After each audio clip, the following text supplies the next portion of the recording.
नमस्कार, मैं पवन कुमार वर्मा एडवोकेट स्वागत करता हूं आपका अपने यूट्यूब चैनल संवाद शक्ति में। कानून की बारीक जानकारियों के तहत ये जो सीरीज़ चल रही है, इसमें आज हमारा विषय रहेगा क्या करें जब अभियुक्त के पास कोई जमानतदार नहीं है और उसकी जमानत हुए समय हो चुका है। इन परिस्थितियों में क्या उसके अधिकार हैं और क्या कानूनी जानकारियां हैं इस बारे में, तो आज का विषय हम शुरू करते हैं। अभियुक्त को जब जमानत हो जाती है और जमानत होने के बाद कोर्ट ने उसे श्योरिटी बॉन्ड, जमानतदार और पर्सनल बॉन्ड देने के लिए बोला है, परंतु उस समय पर उस व्यक्ति के पास, क्योंकि वो जेल में है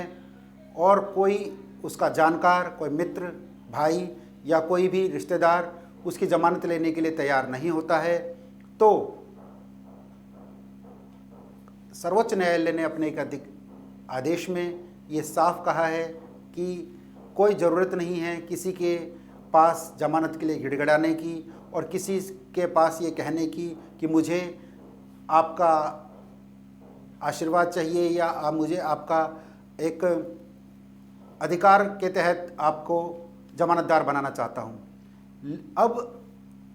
कुछ केसों में हमने ये भी देखा है कि व्यक्ति एक स्थान पर रहता है और केस किसी दूसरे स्थान पर दर्ज होता है, किसी दूसरे शहर में दर्ज होता है और वहाँ उसे ट्रायल के लिए, इन्वेस्टिगेशन के लिए, इंक्वायरी के लिए अभियुक्त बनाया जाता है, एक्यूज्ड है वो, तो उन स्थानों पर उसके पास ना तो कोई जानकार होता है और ना ही कोई रिश्तेदार या मित्र उसकी वहाँ पर उस समय पर मदद कर पाता है और उसे श्योरिटी मांगी जाती है कि आप एक जमानतदार दीजिए और इतने पैसे का, इतने रुपए का, एक पर्टिकुलर अमाउंट का आपको जमानती पेश करना होगा। इस बारे में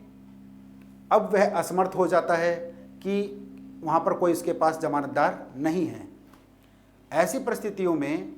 भारतीय कानून व्यवस्था करता है कि इन स्थितियों में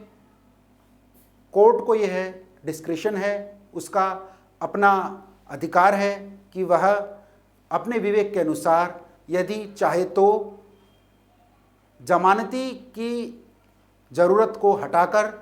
पर्सनल बॉन्ड पर उस व्यक्ति को छोड़ सकता है और जो श्योरिटी का अमाउंट है, जो जमानतदार का जो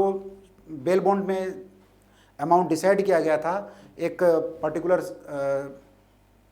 विशेष अमाउंट डिसाइड किया गया था, वो कैश के रूप में या गवर्नमेंट प्रोमिसरी नोट के रूप में वहाँ कोर्ट में डिपॉजिट करा सकता है और उस डिपॉजिट होने के बाद कोर्ट उस व्यक्ति को, उस एक्यूज्ड पर्सन को बिना किसी जमानत के छोड़ सकती है, जमानतदार के छोड़ सकती है, क्योंकि कोर्ट को यह पता है कि जमानत एक नियम है और जेल एक अपवाद है। ट्रायल में समय लगता है और उस ट्रायल के दौरान अंडर ट्रायल प्रिजनर्स को जमानत देने की व्यवस्था कानून में की गई है। सेक्शन 445 सीआरपीसी में पावर है कोर्ट को कि वो अपने विवेकाधिकार से ऐसे व्यक्तियों को बिना जमानतदार के भी छोड़ सकती है, परंतु शर्त यह है कि वह उस जमानतदार का जो भी श्योरिटी अमाउंट है वो कोर्ट में कैश के रूप में या गवर्नमेंट प्रोमिसरी नोट के रूप में जमा करेगा। एक एक्सेप्शन सिर्फ ये है, यहाँ पर एक अपवाद ये है कि यहाँ पर उस व्यक्ति के सदाचरण को लेकर, उसके अच्छे गुड बिहेवियर को लेकर जब बॉन्ड दिया गया, मांगा गया है, उसमें उसे कोई रियायत नहीं दी जाएगी, वो उसे देना ही होगा और वो उसके लिए इसको जमानती पेश करना ही होगा कि यह गुड बिहेवियर रखेगा और उसके बारे में उसको कोई छूट इस कानून के तहत नहीं मिली है। तो बिल्कुल भी घबराने की ज़रूरत नहीं है कि यदि आपको कोर्ट ने किसी केस में जमानत दी है और आपका जमानतदार मौजूद नहीं है और कोई भी व्यक्ति आपके जमानतदार के रूप में पेश होने में अपने आप को मना कर देता है और उसको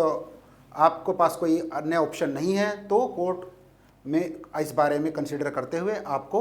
जमानत पर छोड़ देती है और आपको उसके लिए एक पर्टिकुलर अमाउंट जो कि श्योरिटी बॉन्ड है वो आपको कैश कोर्ट में जमा करना होगा।